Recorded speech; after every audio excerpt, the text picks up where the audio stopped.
She signed it. She gets nothing. We're done here.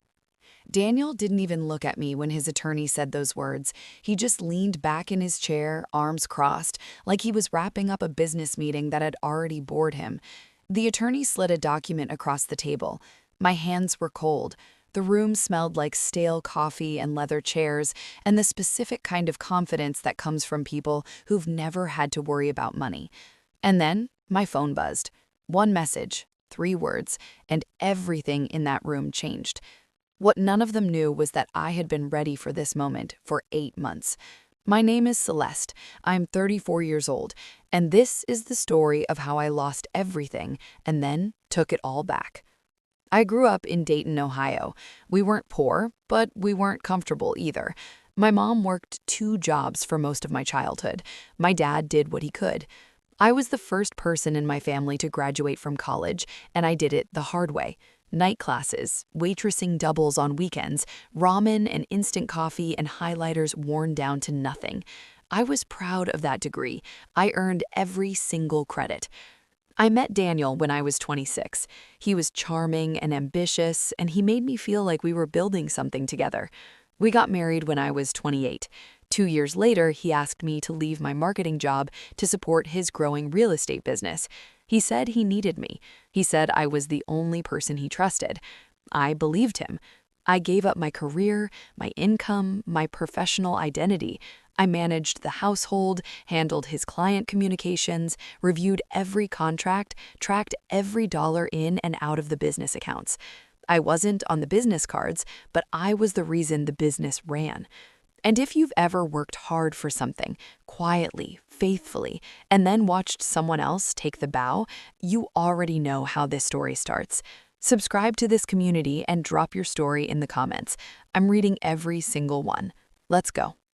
Now, let me take you back 6 months before that lawyer's office, because that's where it really began. It was a Tuesday evening. I remember because I had just finished reconciling the quarterly accounts. Daniel came into the kitchen, sat down across from me, and folded his hands on the table. Calm, rehearsed, the way someone sits when they've practiced what they're about to say in a mirror. "I want a divorce," he said. I didn't speak. I just looked at him. He slid a document across the table, a post-nuptial agreement, already drawn up, already notarized on his side. I skimmed it. I had to read it twice because the first time I thought I was misunderstanding something. I wasn't.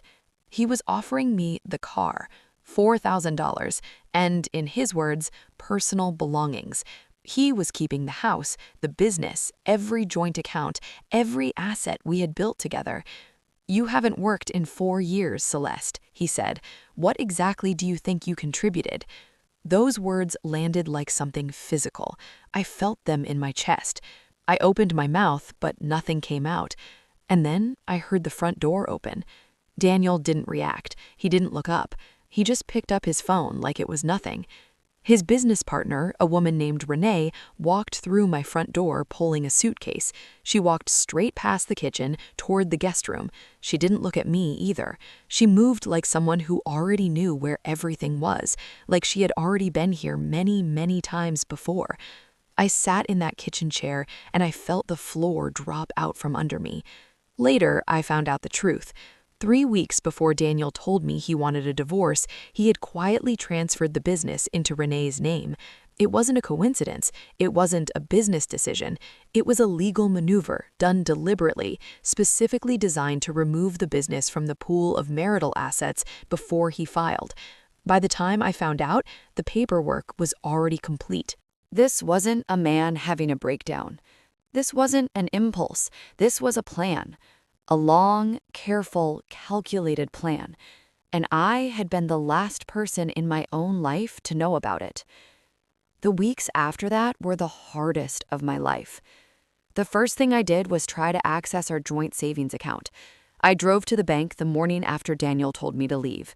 I sat across from a representative and watched her face go carefully neutral as she explained that the account had been emptied 3 days earlier. Daniel had transferred everything into a private account.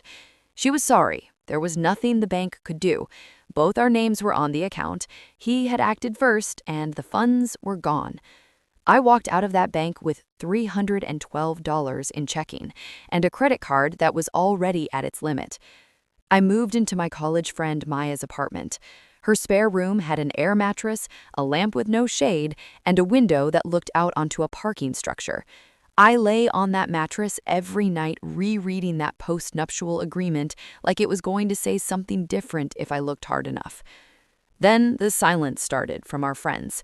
Couples we had cooked dinner for, couples whose kids' birthdays we had attended, people I had considered family. Gone. No calls, no texts, just quiet. 3 weeks after I moved out, my closest friend, a woman named Diane, posted vacation photos on her page. She was smiling on a beach. Daniel and Renee were in the photo with her. I texted her. One message. "What is this?" She replied with one line. I didn't want to get in the middle of it. I put my phone down and sat with that for a long time. She wasn't in the middle of anything. She had chosen a side. She just didn't want to admit it. And then my mother called. I knew from the tone of her voice immediately that Daniel had gotten to her first. He had framed the whole story. He was the patient husband. I was difficult and emotional and making things harder than they needed to be. "Celeste, honey," she said, "maybe you should just take what he's offering and start fresh. Don't make this ugly." My own mother, using his words. I was sleeping on an air mattress. I had $312 to my name. I had just been erased by my best friend, and now my mother was suggesting I accept $4,000 and disappear quietly. I said I had to go. I hung up, and I cried. Hard, the kind of crying that doesn't make any sound. But here's what I need you to understand. Somewhere inside that grief, something else was happening. Something quiet and cold and very focused. The anger stopped feeling like sadness. It started feeling like direction. What Daniel never understood was that 4 years of managing his business wasn't wasted time. It was an education. I was always the organized one. From the very beginning of our marriage, I kept records of everything. Not out of suspicion, out of habit. It's just how I operated. I had saved copies of vendor contracts, bank transfer receipts, email threads with clients, expense reports, property acquisition documents. I had forwarded key business emails to my personal account during routine work sessions because that was how I organized my follow-ups. I had 4 years of financial data stored across 3 external hard drives and a cloud folder I hadn't touched since I left the house.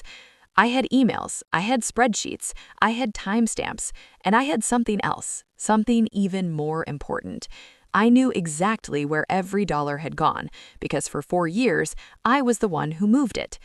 I spent 2 weeks going through everything, organizing, labeling, cross-referencing, and then I found the transaction records that confirmed what I had suspected.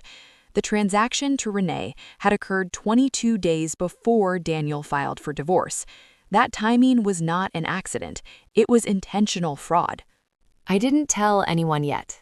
I opened my laptop and searched the contact list I had saved from the business files. I was looking for one name. Gerald O'Coffer had been a semi-retired attorney even when I first met him, years ago, when he had handled the original LLC paperwork for Daniel's business. He was sharp, methodical, and he had always been kind to me in a way that felt genuine. He used to joke that I was the only person in any meeting who actually read what was being signed. I emailed him on a Thursday morning. He called me back that afternoon. We met at a coffee shop near his office. I brought a printed summary of my documentation. Gerald put on his reading glasses and went through it slowly. He didn't speak for several minutes. The coffee shop was loud around us, but that corner felt very still. Finally, he looked up. "Celeste," he said, "what he did wasn't just unfair. It may have been fraud." I nodded. I already knew. I just needed someone else to confirm it. Gerald connected me with a family law attorney named Patricia Howe, who specialized in hidden asset cases. She reviewed everything I had and immediately filed a motion to compel full financial disclosure. Gerald agreed to serve as a witness, providing a sworn statement about the original business structure and confirming my role from the very beginning. Daniel's attorneys responded to our motion with what I can only describe as polite dismissal. They sent back a slightly improved settlement offer. Still insulting. They clearly believed I had nothing. They believed I was a woman who had been out of the workforce for 4 years, emotionally overwhelmed, running out of money, and running out of time. Daniel was so confident he posted a photo on social media, a rooftop bar, a nice dinner, he and Renee laughing. He captioned it, "New chapter." I saw it. I saved it. And I said nothing. I sat quietly. I let them believe they had already won. The asset hearing was scheduled for a Wednesday morning. I wore a dark blazer. I got there early. The conference room was on the 14th floor of a downtown office building, and the morning light came through the windows, flat and pale and cold. The coffee shop smelled faintly of dry erase markers and recycled air. Daniel arrived with Renee and 2 attorneys. He was dressed well, relaxed. He glanced at me once when he sat down and then looked away, the way you look away from something that doesn't concern you anymore. His attorneys made a brief opening statement. They expected a routine session. They expected Celeste to take the new offer, sign, and go away. Patricia stood up. She placed a bound document on the table, 47 pages. She slid copies across to Daniel's legal team without saying a word. The room changed. I watched it happen in real time. I watched one of Daniel's attorneys flip to the 3rd page, then stop, then go back to the 2nd page. The other attorney leaned over. They started reading faster. The exhibit labels told the story clearly. Forwarded emails between Daniel and Renee discussing the timing of the asset transfer. Bank transaction records with timestamps showing the transfer occurred 22 days before the divorce filing. Expense documentation, client acquisition records showing my direct contributions, and the last exhibit, a transcript and audio recording of a phone call, legally recorded under the laws of our state, in which Daniel told Renee clearly and without any ambiguity, by the time she figures it out, it'll be too late. Daniel's lead attorney asked for a recess immediately. During the break, Daniel came to stand near me in the hallway. His attorneys were behind him, but he stepped slightly ahead of them. His voice was low, controlled but not quite. "Where did you get those?" he said. I looked at him. I took a breath. I said, "You forgot. I ran your business, Daniel. I kept everything." He had no answer for that. There was no answer for that. Gerald O'Coffer's sworn statement was entered into the record that afternoon. He confirmed, under oath, that when the LLC was originally established, Celeste Mercer was a material contributor to the business structure, its operations, and its early client relationships. That testimony established my legal claim to equity. The judge ruled that the asset transfer to Renee violated marital property law. The transfer was reversed. The full asset pool was opened up for equitable division, and because Renee had co-signed the fraudulent transfer, she became personally liable as well. The new chapter post was screenshotted by someone in our friend group within 48 hours of the ruling. I didn't need to know. I walked out of that building on a Wednesday afternoon in October with a settlement that included a significant share of the business equity, full ownership of the marital home, and financial acknowledgement of 4 years of undocumented professional contribution. I sold the house within 60 days. I took that money and I started over. Not loudly, not publicly. I didn't post anything. I didn't call anyone to announce it. I just started moving. I went back to marketing consulting within a few months, built my own client roster, worked on my own terms, on my own schedule, with my name on everything. A year later, I relocated to a city where no one knew the previous version of my story. I found an apartment with big windows and good light, and I made it mine. My mother called eventually. She was quiet on the phone before she said she was sorry, that she should have trusted me, that she should have asked more questions. I was warm with her. I meant it, but I was also brief.